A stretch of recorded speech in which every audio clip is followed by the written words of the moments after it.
Hello and welcome back to the Persephone path.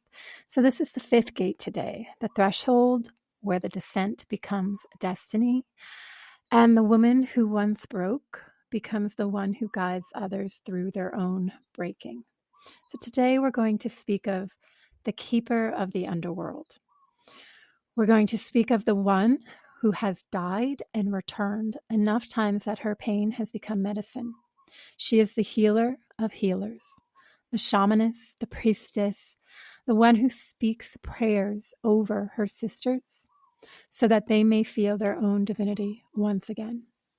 Her sorrow has become a compass, and her trauma, it became a doorway to power. So we began this journey with abduction, with being taken, dragged into the dark, stripped of innocence, and brought into trauma. And for a time, we lived there, in the ache, in the abandonment, and in the collapse. And the underworld swallowed us whole. And there were moments we questioned if we would ever return to the sunlight. But here is what Persephone teaches. You don't stay in the wound forever. You let it initiate you. And you stop being the victim of the dark, and you become its vessel. And you stop surviving and start shaping your life. You become the one who knows the terrain, not needing to escape it, but understanding it to guide others through it. So the underworld is not a mistake. It's not a lost place. It's a sacred place.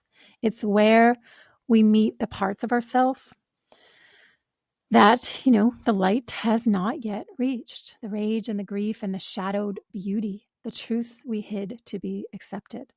And in our culture, we are taught to bypass it, to perform happiness, and also to medicate grief, and to fear the breakdown.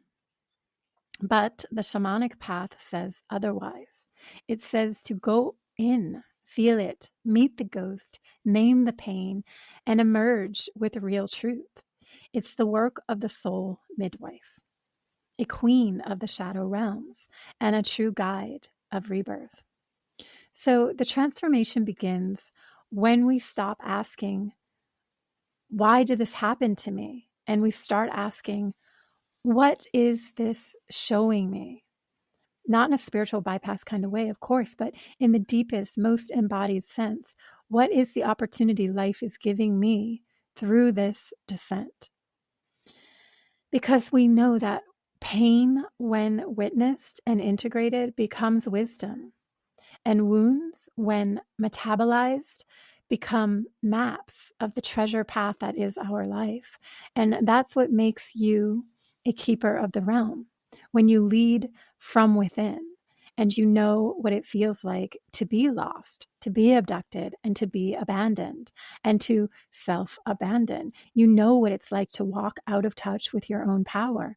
So you don't judge anyone in the dark. We understand that we have no idea what anyone is walking with in any moment. So we want to recognize the possibility of a burden that anyone at any given moment can be carrying, as well as recognize that what they're dreaming of is there for them, that we are the potential, that everyone we come in contact with carries the potential of their highest dream.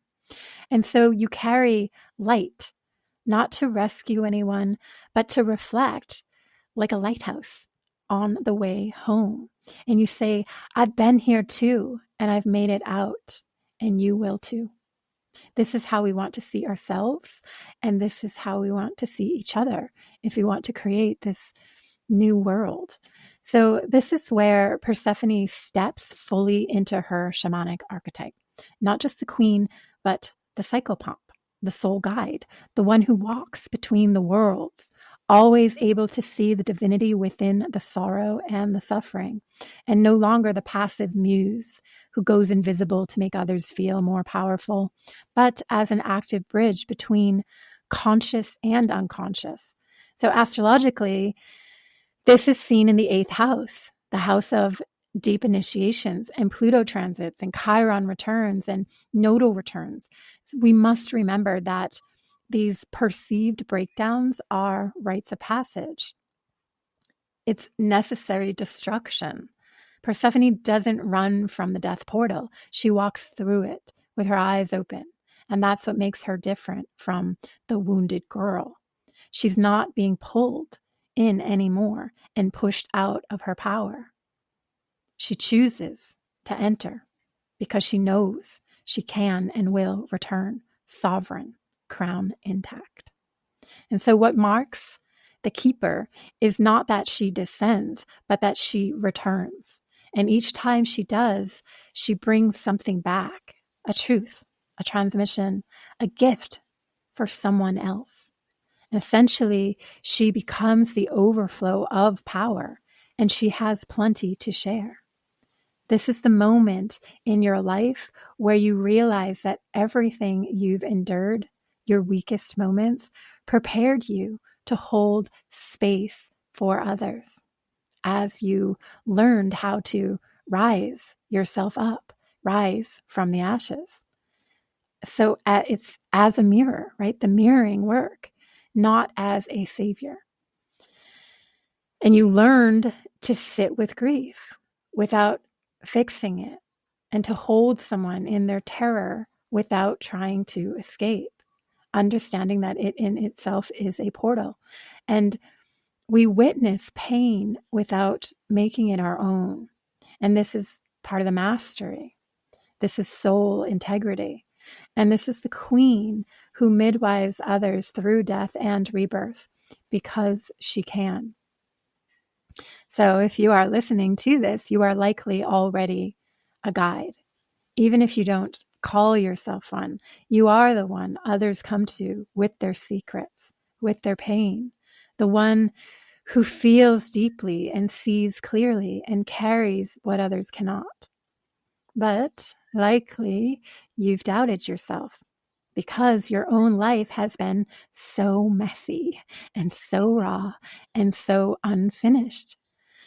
So I'm here to remind you now that a guide is not someone who is above the pain. A guide is someone who's been to the depths and returned with more love and more soul than they ever imagined possible. You've walked it. You've survived it. And now you know the path by heart. So I want to invite you to close your eyes, breathe into your belly, feel the weight of your own journey. Call to mind a moment when you thought you wouldn't make it, a time when everything crumbled, when the light was gone, and feel that version of you, sweet, gently, innocent. And she is still inside of you. But now you are the one who can hold her. So place one hand on your heart and the other on your womb and root and say out loud or silently, I have walked through the fire. I have returned, and I know the way. And breathe.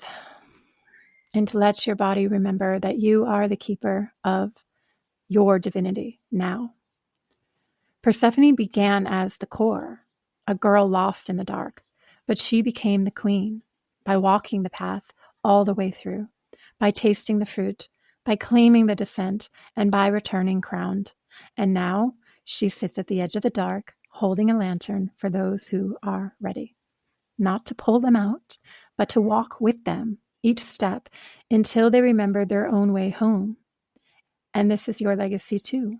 Your story is not just yours. It is a path, a portal, and it's a promise that holds all of the riches of the crowned one.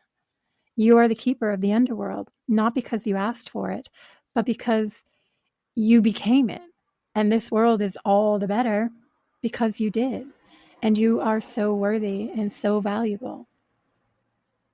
So thank you. So we're almost to the end of this series, and we have